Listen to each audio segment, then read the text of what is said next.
Welcome to another episode of Abyss to Zinc. This is episode 74. I am the host, the future Hall of Famer, Scotty B. I'm bringing on Crushed Andrew. Now, I don't know where that's coming from. Well, because just behind a little behind the curtain information. Every day I change my lock screen photo and my home screen photo, and when we do record this, I always try to incorporate who's on one of my screens. And today it was Crush, so I thought he didn't really have like a nickname; it was just Crush, and so I couldn't put Crush Andrews. Crushed works. Well, you could have, but I mean that's fine.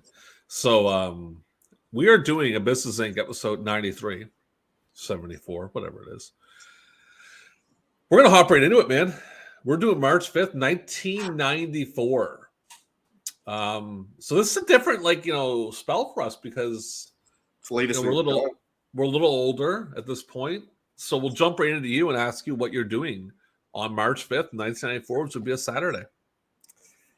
I was alternating my time between my mom and stepdad and sister, my family, and my grandparents' place because they had TBS.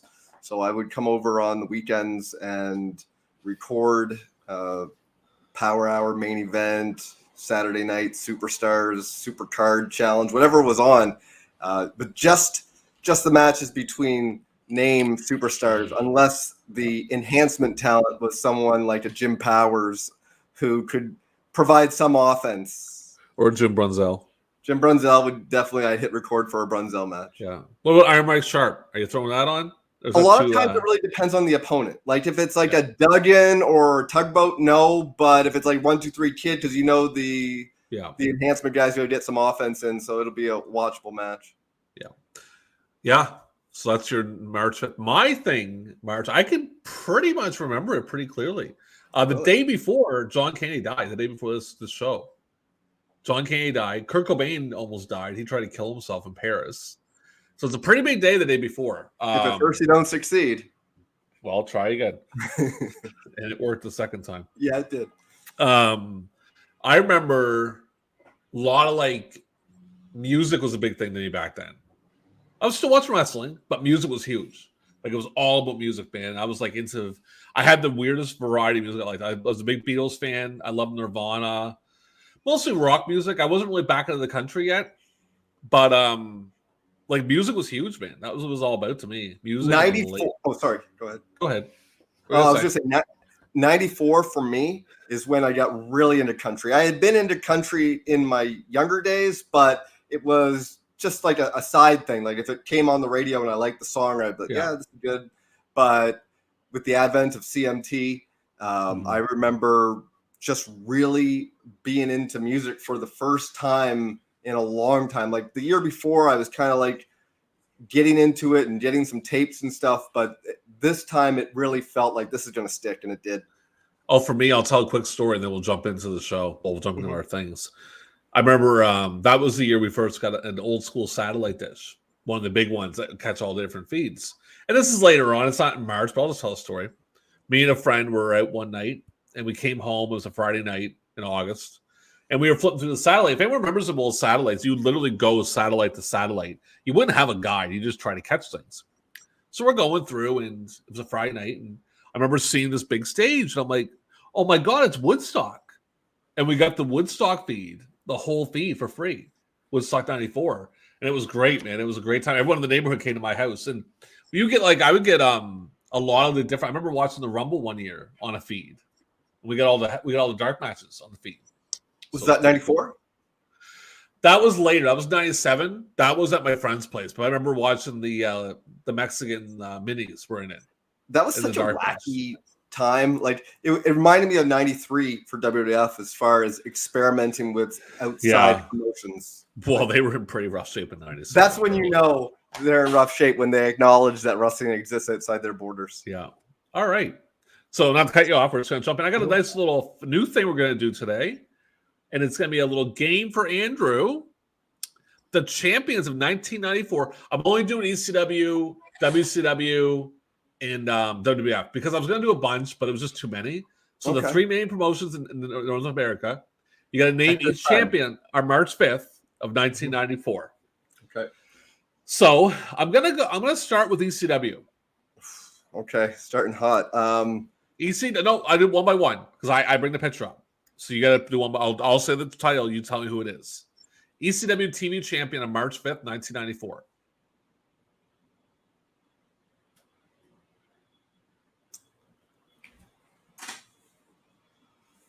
Seven people have already clicked off because they're like, "What the fuck I is know. on?" Was it Mikey Whipwreck? It was Sabu. Yeah. The ECW tag champions. I'm just gonna give it away. It's vacant. That comes up later in this day. And the ECW world title. Sorry, the ECW world champion is what I'm trying to say. Was it Shane Douglas? It's Terry Funk. Okay. All right. So WCW. Who was the TV champion?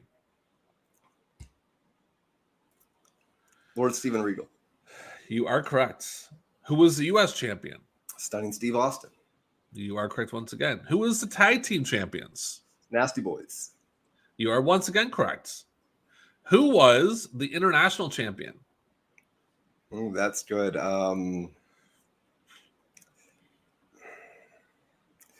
Because I don't know if it was Rude or Sting during this time. I'm gonna say Rude. You are once again correct. And who was the WCW champion at this time? Big Van Vader. You are incorrect. Oh, right. Oh, I'm an idiot. You are an idiot. I can't believe you got that wrong. Everyone, find Andrew on Twitter and Facebook and insult him about how stupid he is. Please do. Earned it. Who's the tag team champion? Yeah, there you go. Went a little quick there. Who is the IC champion? Razor Ramon. You are once again correct. And who was the WWF champion? Yokozuna. You are once again correct. So you got a lot of it right. You're forgetting one. The women's title is Alundra Blaze. Yeah, I forgot to throw it in. I was just doing the pictures. And I skipped my mind. All right. This is fun. I think we should do this every episode. Where it is cool. I thought of it when I was doing the format. I thought that'd be kind of neat to throw it in there. So let's go over the shows that 14 shows this day. There's a lot of shit going on. First, we start with Superstars of Wrestling. Lex Luger defeated Reno Riggins. Jeff Jarrett defeated Dan DeBille. Can't pronounce his last name. Doink the Clown defeated the Brooklyn Brawler. Diesel defeated Rich Myers. The Bushwhackers in 1994 are still going strong. They defeated crazy. They defeated Corey Stone and Mike Corey, or I can't pronounce the last name. And Crush defeated Todd Metta. That was Superstars of Wrestling. Oh no. And the next, I forgot the places. God damn it. Shoot. Looks like I'm not the only idiot. No, I know this one because I remember I looked at it. WWF house show in Victoria, British Columbia. Okay. We have Bastion Booger versus Buddy Rose. Wow. So you see they're just grabbing Buddy from that area, right? Yeah. Winner unknown. Mo versus the Tonga Kids. You know what's that? Because that same thing happened here. It was Mo against, I want to say Barry Horowitz, but it was because Mabel he was a bad boy and he couldn't cross the border. Yeah, that makes sense. The Tonga Kids. The Bushwhackers against the Heavenly Bodies. There's no winner to these matches, by the way. If I have the winner, I'll tell you. 1, 2, 3 Kid versus Samu, winner also unknown. The Smoking Guns versus the Quebecers. I'm guessing the Smoking Guns won. Doink the Clown versus IRS. I don't know. The only tag champs. And the only match we have a finish for is Bret Hart and Lex Luger defeated Owen Hart and Yokozuna by disqualification. Average age of wrestlers, 33 years. The next one is in Ireland. WWF. Don't remember the city. Sparkplug Holly defeated the Brooklyn Brawler. Diesel defeated Virgil. Earthquake defeated Adam Bomb. Tatanka defeated Quang. Jeff Jarrett defeated Rick Martel. Randy Savage defeated Crush. For the WWF Women's title, Alundra Blaze defeated Lonnie Kai. And for the IC title, Razor Ramon defeated Shawn Michaels. That's weird that Brett wouldn't be over there. Yeah, it is a weird one. Yeah. I'm skipping the Mexico stuff because I can't pronounce their names. Smoky Mountain Wrestling. Chris Candido defeated Pat Rose. Well Done defeated Larry Santo and Robbie Eagle. Dirty White Boy defeated the Hornet. I guess that's Tim Horner. No, different guy. Okay. Tracy Smothers defeated Tom Pritchard. Go ahead. He was kind of like a Sting ripoff. If you look at any pictures of him, he just looks like a less in shape Sting, right down to the face paint and the same flat top haircut. That was a TV taping for Smoky Mountain Wrestling. I'll give you this one, actually. I'm going to share my screen with you. Give me a second. Because this is Japanese stuff, New Japan. So let me share my screen. Which I'm very frequent on doing at work because we're sharing screens nonstop. Let's go in here. Chrome tab. Window. Shit. Actually, Chrome tab. Hold on here. Here we are. Share. All right. There's your... let me know if you can see that. Read that off. That's the New Japan stuff. Go ahead. So we have Nobukazu Harai defeated Shinjiro Otani. Manabu Nakanishi, also known as Kurosawa, and Satoshi Kojima defeated Tokimitsu Ishizawa and Yuji Nagata in 14 minutes and 18 seconds. Killer B, who is B. Brian Blair, defeated Takayuki Ayazuka. Real original naming there for him. I know. Akira Nogami defeated Kuniaki Kobayashi. Black Tiger and Viano 5 defeated El Samurai and Jushin Thunder Liger. Black Tiger at this time was Eddie Guerrero. Heisei Ishigen, which is the Great Kabuki, Kengo Kimura, and Satsutoshi Goto defeated Masahiro Chono, Tadeo Yasuda, and Tatsumi Fujinami. And you know what's weird? 2022, when we're recording this, who knows when it's going to go out, but Kabuki just recently wrestled his retirement match. Fuck, that's insanity. I remember Kabuki when I was a kid. Yeah, it's nuts. Man, they go forever. Power Warrior and the Barbarian defeated Hercules Hernandez and Scott Norton, also known as the Jurassic Express. Heisei Ishigen, which is Akitoshi Saito, Michiyoshi Ohara, and Shiro Koshinaka defeated Osamu Kido, Riki Choshu, and Shinya Hashimoto. And this is, of course, an invasion angle with War Guys going against New Japan, which was headed by Tenryu. And on the New Japan side, I believe Hashimoto was the main boss. So we have All Japan also, so you run with that one. Satoru Osako defeated Kentaro Shiga. Al Perez and Barry Horowitz defeated Masaya. I'm fucking real. Like, what is that? It's the second match. I can't believe that. That's crazy. Masao Inoue and Dory Funk Jr. No doubt Inoue took the fall there. Yeah. Can-Am Express, which is Dan Crawford and Doug Furness, defeated Timon Honda and Yoshinari Ogawa. Rusher Kimura, Mighty Inoue, and Mitsuo Momoto defeated Haruka Eigen, Ryukazu Izumida, and Masanobu Fuchi. Rob Van Dam, Johnny Ace, and Richard Slinger, which is, of course, a play on words because what's another name for Richard, defeated Johnny Gunn, the Eagle, and the Patriot. Holy Demon Army, which is Akira Taui, and Toshiaki Kawada defeated Takawa Omori and Jun Akiyama. Steve Williams defeated John Nord, and Mitsuharu Misawa and Kenta Kobashi defeated Giant Baba and Stan Hansen. Man, Bob is, pardon me? You know Hansen was doing the bulk of the work in that match. Well, fuck, he had to, because, I mean, Jesus Christ, what was Baba doing at that point? All right, I'm going to jump into the next one here. You know he had a 60-minute draw the year before this in 93? Yeah, I wouldn't want to see it. The next one, so you can hide him. So here's WCCW. Cheek Chuck defeated Lance Idol. The Bodyguard defeated Buddy Wayne. Firefighter Adrian defeated Dylan Powers by disqualification. WCC International Tag Team titles. BBC, Mike Russell and Randy Taylor defeated Glamour, Order, Disciplined. Johnny Canuck and Michelle Starr. That's a title change.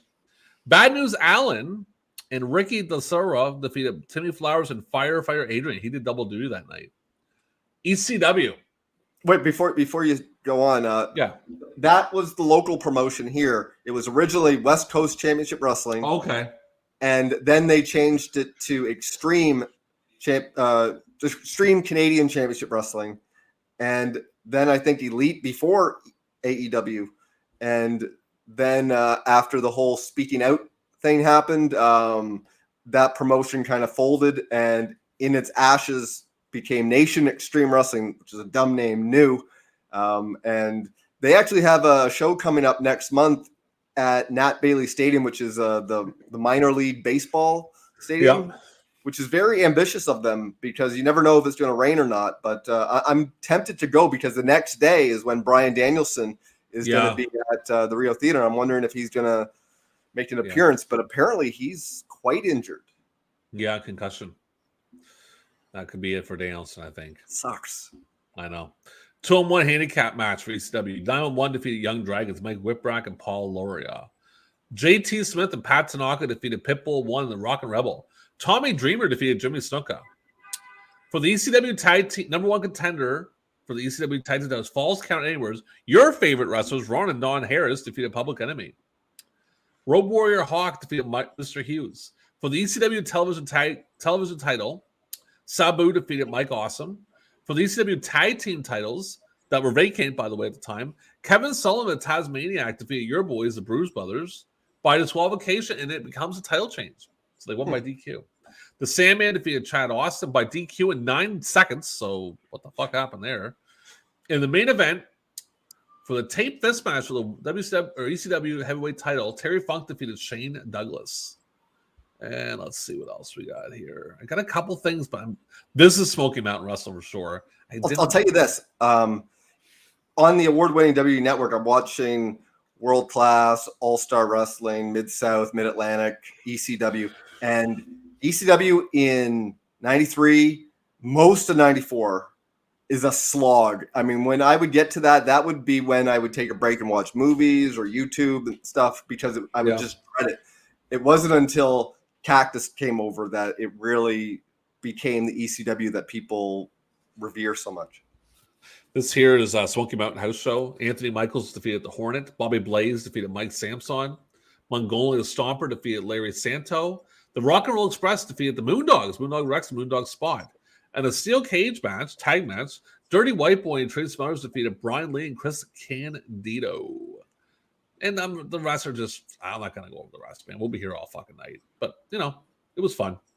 We're going to jump into this match here, ladies and gentlemen. We have Tom Zenk against Ron Simmons from WCW Saturday Night, March 5th, 1994. So we're going to bring that. All right. So we had to do some editing there. And what we're going to do now, we're going to jump into the match of the day. March 5th, 1994. We have Tom Zenk versus Ron Simmons. Now, Andrew, I got to ask you a question before I jump into this match and play. When the fuck did Ron Simmons turn heel? Did he turn heel in 92?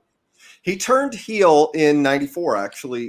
It was against Ice Train. Okay. They were tagging, and either Simmons was being aggressive or he didn't tag Ice Train. It was something along those lines, and he attacked him after the match. I remember him teaming with like Rude and Orndorff and Austin in various matches, and then he fucked off to ECW.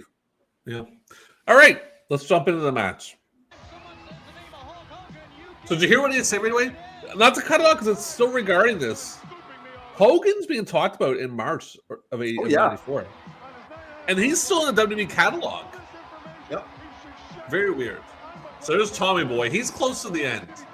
Yeah, this is Tom Enhancement Talent Zenk right here. Yeah, he's not doing much. Well, he's like you talked about, like a Jim Brunzell, you know. Brad Armstrong. Yeah. He's still slightly built. He gets an entrance. Yep. Not a lot of guys in that position get an entrance. They're just already in the ring. Well, my entrance, like I said, it's just radio. Whatever's on the radio. Yeah, that's it. Listen to the piped-in booze. Talk about hardcore piped-in booze there, right? You know, I didn't notice it at the time. The only time I really noticed it is when, you know how, for the people that don't know, Scott and I are both from the same neck of the woods in New Brunswick, Canada, and we didn't have Nitro right away. It took way too long before we had Nitro. Yeah. And I remember having Worldwide on they were bad. Saturdays. They were bad. Yeah. They were so bad. And then Saturday night, then Nitro, and then Nitro went to TSN, and ATV incorporated Saturday Night, a condensed hour-long version. Yeah. And that was when I really noticed the piped-in crowd noise because they would loop it. Well, that was piped in big time. Like it's still being piped in. You can hear it clear as day. It's piped in. It's pathetic, man. It's funny. I'm watching it. Go ahead. Oh, I was going to say, at this time, I remember being so bummed out that Heenan took Jesse's spot as the main heel commentator because I was always a Jesse guy. So you see this here, like, I forget what I was going to say.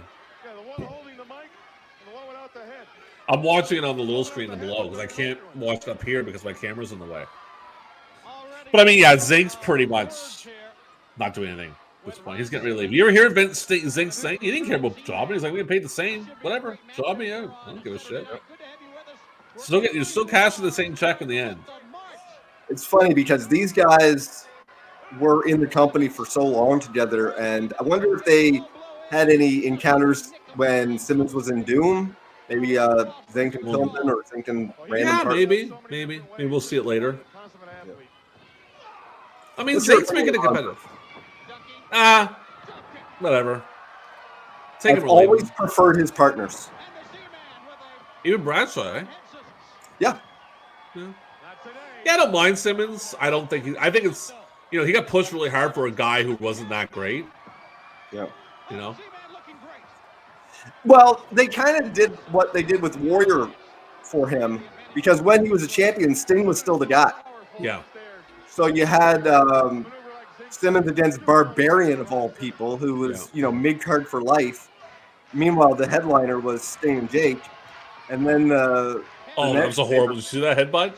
Oh yeah. That was a they didn't come near him. That was a sports entertainment headbutt. That was a bad headbutt is what that was. Yeah. Makes up for it with the good air on the leg drop. They got to check his throat. That could be going right on the throat. I don't like that. Yeah. That referee's really not paying attention. Nick Patrick, baby. Yeah, that shows it right there. Crooked as fuck. Get down there. Oh, yeah. I was frozen there for a second. I don't know if you were. Yeah, cut for a second. Not too bad. Now, were you watching WCW in March of 1994? No. I didn't start really watching it till full time, though. It's 96. Oh, wow. But I still watched it. I just didn't watch it all the time. Close fist. What is this referee doing? Well, yeah. I remember you're always an AWF guy. You're always like, if it's not AWF, I don't have anything to do with it. Well, I mean, AWF was a good time. Fucking infomercial. Zenk strikes me as the type of guy that should have been in AWF. Yep. I mean, his old partner, Johnny Gunn, was there. Yeah. Oh, I think that's over. Enough. I hope it's not over. I think it is. That was a squash. No, you gotta kick out. No, that's ridiculous. He kicked out at 2.5. Zenk pulling the Paul Roma from Super Brawl 5 right there. Yeah, that's bullshit, dude. That's probably why. Look at this guy bowing. Look at the guy in the corner bowing to Simmons. What's this all about? I like him more as a heel. He was after he lost the title, he was lost. He didn't do much. He had some TV title matches against Orndorff. He was a fill-in in other matches. Watch, not to catch up. Watch this shoulder block. Well, okay. It looks better in slow-mo. Yeah. Which is rare for wrestling. So I remember Ronnie Garvin threw some great work punches, but you put it in slow motion, you could tell his hand opened up. Let's see him kick it. He kicked out at 2. Oh, and then they stopped it. He kicked out at 2. That's bullshit, man. That match, Ron Simmons did not win that match. He kicked out at 2. You can see it. That's ridiculous. I am getting a hold of the World Wrestling Entertainment Championship Committee and saying, I want that match restart. I want it restarted now. I don't care what Tom Zenk did. Bring him back because that's ridiculous. Z-Man's no longer with us. But Ron Simmons, if you're out there watching this, we would love to have you on the show to discuss your opinions on that match, which I'm sure you think about 3 times a day. So I want an investigation as that match. Yeah, he kicked it too. Tony Schiavone, Nick Patrick, anybody that's living that had anything to do with that match. If you have anything to say, if you want to, they're not gonna talk that shit to us. I mean, they honestly, know they're guilty. They know they're guilty. It was they all a big called it the center stage screw job because the Z-Man was screwed. He had his shoulders up. It was up at 2.5. He kicked out at 2.5. That's ridiculous. Nick Patrick has a long history of ignoring what's going on in the match and doing what he wants. Son of a bitch. All right. We're off that. How do you think of the match, by the way?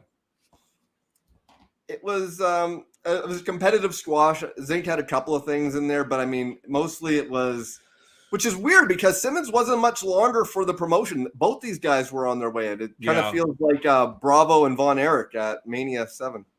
Yeah, it was okay. I mean, it was a competitive squash match. All right, let's jump into our sports for the day. We're going to go NBA and NHL. We always seem to be doing that. NBA, March 5th, 1994. We'll do the scores, and then we'll do the division leaders and the worst team in the league. Indiana versus your Atlanta Hawks. I'm going to go Atlanta 114, Indiana 108. Indiana 88, Atlanta 90. Utah Jazz versus the Dallas Mavericks. I'm going to say Jazz 113, Mavericks 79. No, it's not that bad of a blowout. It's Jazz 103, Dallas 90. Charlotte versus Golden State. I'm going to say Charlotte 100, Golden State 99. Charlotte 112, Golden State 129. Wow. LA Clippers versus the Houston Rockets. I'm going to say Rockets 120, Clippers 88. Clippers 107, Rockets 124. You were close. And Philadelphia against Miami Heat.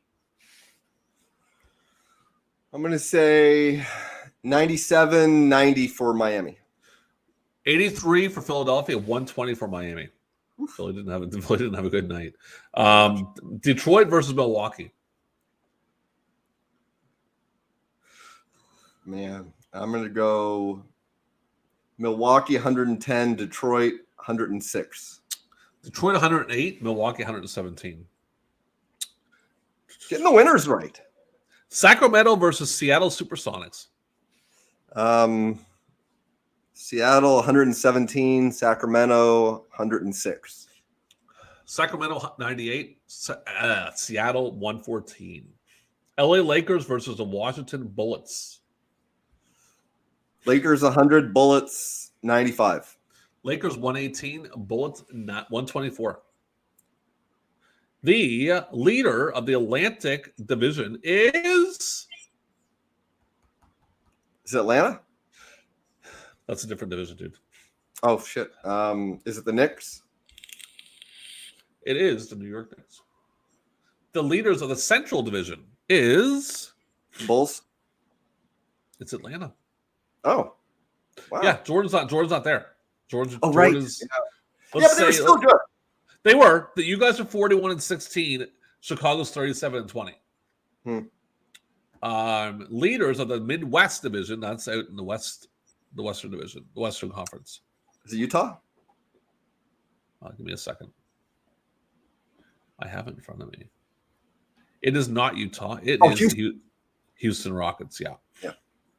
Leaders of the Pacific Division. Seattle? Yes, it is. And they have a 41-14 records. So they're definitely kicking a lot of they're killing it. And the worst team in the NBA, March 5th, 1994 is I'm gonna go with the Clippers. It is the Dallas Mavericks. Their record right now is, I'm gonna find it here. It's pretty fucking bad. 8-50. I'm pretty sure people weren't going to their games. Okay. So that's the NBA. The National Hockey League. We have some games to go over. The Ottawa Senators versus the Boston Bruins. I'm going to say 5-0 Boston. 6-1 Boston, so you're close. The Calgary Flames versus the New Jersey Devils. 2-1 New Jersey. 6-3 New Jersey. The New York Rangers versus the New York Islanders. I'm going to say 3-3 tie. 5-4 New York Rangers. Your Toronto Maple Leafs versus the Quebec Nordiques, a.k.a. the Colorado Avalanche. 5-3 Quebec. 4-1 Quebec. The Hartford Whalers, a.k.a. the Carolina Hurricanes, versus the Tampa Bay Lightning. Let's say 2-2 tie. It is 4-2 for Tampa Bay. Who is the leader of the Atlantic Division for, Rangers? It is the New York Rangers. Who is the leader of the Northeast Division? Montreal? Boston. Let's see where Montreal was at. Let's take a little peeky poo. Montreal was second. Boston had 35-19. You guys are 34-22, so you're definitely close. Leader of the NHL Central Division. Chicago? Detroit. Oh, right. Yes, of course, yeah. And the leaders of the Pacific Division in the National Hockey League. Is it Vancouver? The Calgary Flames. And who is the worst team in the NHL? March 5th, 1994. Ottawa? The Edmonton Oilers. Oh, wow. Yeah. Ottawa was like the worst expansion team ever. And this is like the next year or a couple years later. You know what? I am wrong. I apologize because Ottawa is the team. I apologize. The way it was set up, they're kind of like cut off at the end. I didn't see them. So actually, yes, it was Ottawa. Edmonton was pretty bad too. Ottawa had 10 wins. Edmonton had 18 wins. So 10 wins. Yeah, they weren't looking too fucking. Oh, well, that's the year that Ottawa decided to bust to get that fucking first overall pick, Alexei Yashin, who didn't. Who was good. Yeah, well, not. Oh, I mean, he wasn't blow your whole season to make him good. No, he was better in the Islanders, actually. Yep. All right, so music for this day, and I actually finally found a site to do my music, which is much easier. Top singles of March 5th, 1994. All for Love by Bryan Adams, Rod Stewart, and Sting. And I'll pass on that really fucking quickly. That's from the Three Musketeers soundtrack. Breathe Again by Toni Braxton.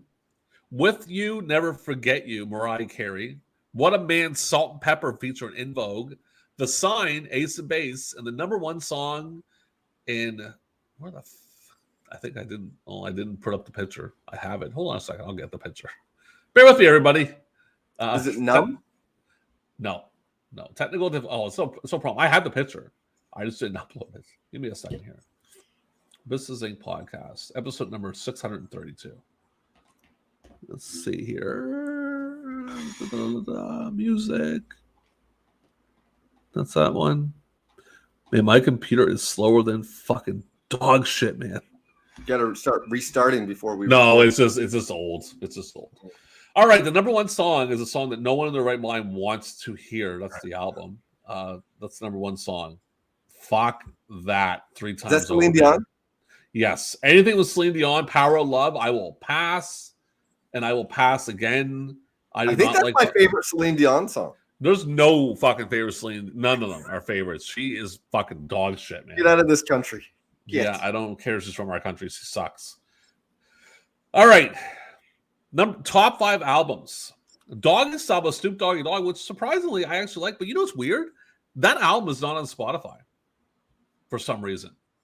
It's very strange, but all the rest of them are. Very Necessary, Salt and Pepper. 12 Play, R. Kelly, who has a new home. Kelly just got a new home where he's going to be spending the next 30 years of his life. That's minimum. He's gonna get tried for some more shit. So Toni Braxton. The number one album is Music Box by Mariah Carey. So yeah, I know some of them albums. I didn't care for most of them, but I like the Snoop Dogg album. It's pretty good. It's a good one. Snoop Dogg has a chance if he charts to chart, like to have a number one song in the 90s, 2000s, 2010s, and 2020s. I don't know how too many others that could do that. Yeah, maybe Mariah. Snoop's not really for me. So anyway, it's so funny. I was on Twitter and somebody said that one of their kids didn't know that Snoop Dogg was a musician. They just thought he existed for commercials. Like he was like a spokesperson, a professional spokesperson. He's so far removed from music at this point. And does they know what you saw him in the halftime show? You'd be like, oh my God, he actually sings or raps. What he did back in his early days. People talk about that. Yeah. Deal with a few things. All right. Movies. Number 5, The Chase. Number 3, Sugar Hill. Number 4, Sugar Hill. Number 3, On Deadly Ground. Number 2, Greedy.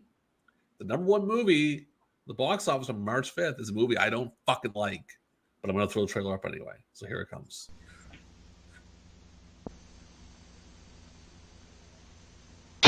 They faced incredible odds and unbeatable enemies to earn the name hero. But now there's a new way to spell action.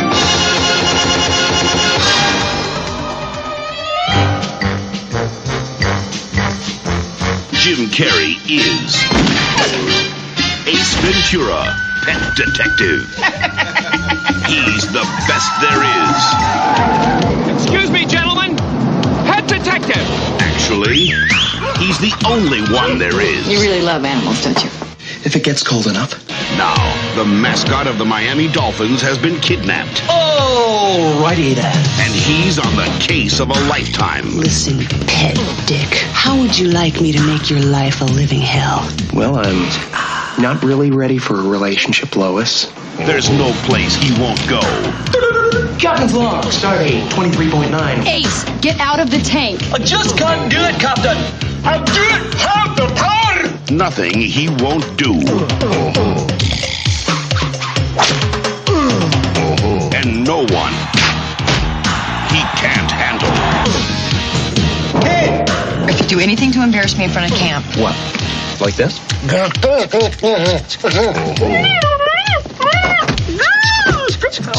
Hi, Captain Stubing. Because when this pet detective gets the scent, Where's Dan Marino? Hi, I'm Dan Marino. Reno, why? Because he's about to join Snowflake. he'll follow it anywhere. Here's Snowflake.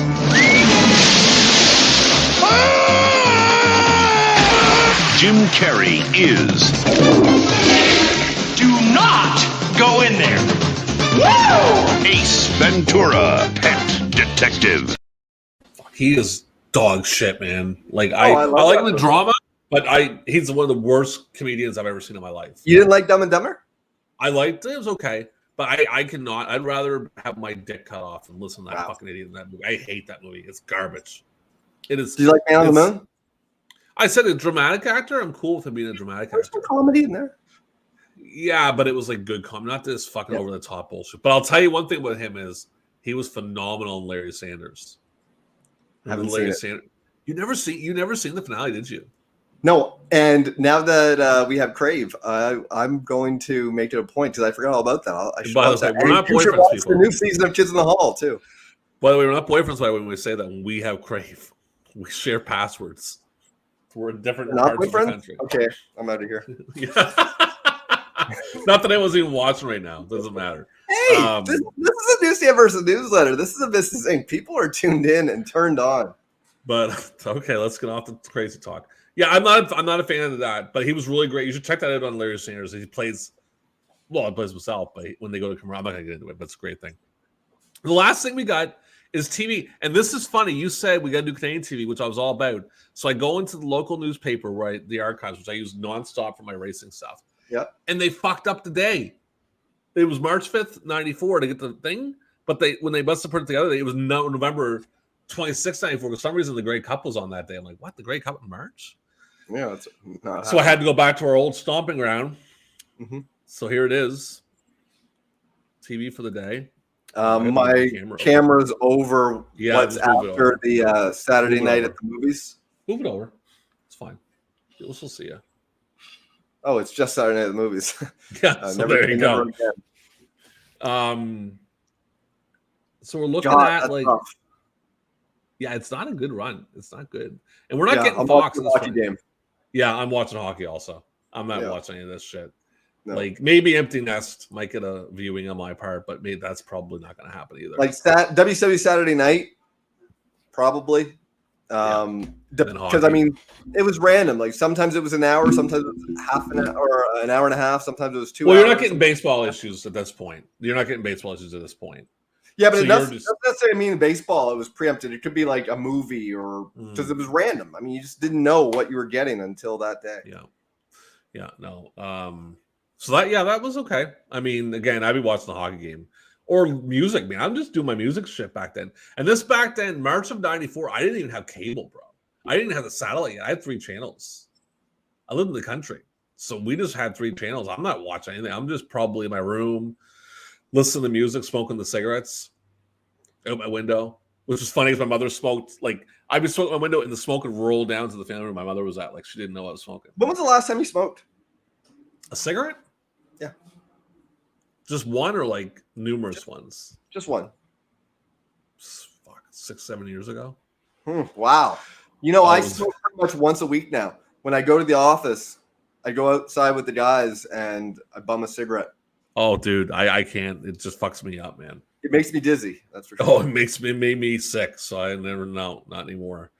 But anyway, so that was March 5th, 1994, on episode 6472 of Newsstand versus Newsletter. We'd like to go up a couple episodes. No, Abyss to Zinc. Oh, yes. I apologize. Abyss Come on. Your shit's together.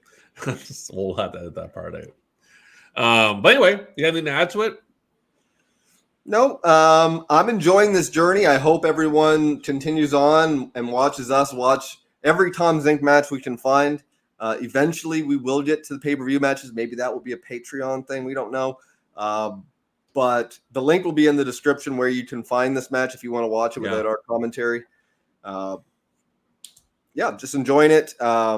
And keep tuned in by subscribing, hitting the notification bell, and any comments you want to put right in there in YouTube. We would love to see it. If you have any suggestions of how we can improve, if there's something that you preferred about an earlier episode, if you have any suggestions for other Zenk matches, or who we should do after we chronicle all of the Tom Zenk matches. By the way, go ahead. No, that's it. Before we finish the show, I want to tell everybody what you sent me yesterday on Facebook about that guy in Wrestling Classics news board or message board where you talked about how he got stopped by a Tom Zenk fan. What was the story again, Andrew? What did he say again? I kind of vaguely remember. He was making fun of, making fun. He was belittling or saying that Zenk wasn't a good worker or something like that. And somebody came right after him, and he was convinced it was Zenk using a sock puppet saying, how dare you say anything. It probably was Zenk, because I don't know who's he was very online. Yeah. Zenk was a very online guy. He was on the Observer and stuff a lot. Remember, he was hitting the Observer News or the Observer Radio a lot. Like, they loved having him on. He was on the night WCW went under. I remember that. Like, he was on that night making fun of Vince. It's like, you're a ballsy man. Like, I think Zenk didn't care at the end. Like, he didn't want to be part of the business, so he said, fuck it, I'll say whatever I want. Oh, God, there was a period of time, Scott, where I would use the library, the St. John Public Library, for my internet access. Mm-hmm. And there would be some days when nobody would, because you were only allowed on there for an hour, but there would be some days when there would be no line. So I'd just stay on there until, all the other computers were used. And I used to go to his website. It was one of my destinations. I would go to DDT Digest, Death Valley Driver, Wrestling Classics, and Zenk. And I remember him saying, Triple H is all this big guy, but you never notice he doesn't work on his legs. He's got small calves. He's not a real bodybuilder. He was a bitter man. I love it. It's too bad Zenk isn't around anymore, because I'll tell you, I think we might be able to get him on eventually if we get enough views. You never know. I mean, we're kind of giving him his honor, right? But maybe the next guy he should be living, so we have that opportunity. Yeah, but we'll discuss that maybe in 2009, in 2036. We're done this. Whenever we're done with this journey. All right, guys. We thank you for watching Abyss to Zenk, and we will see you again next time on another episode.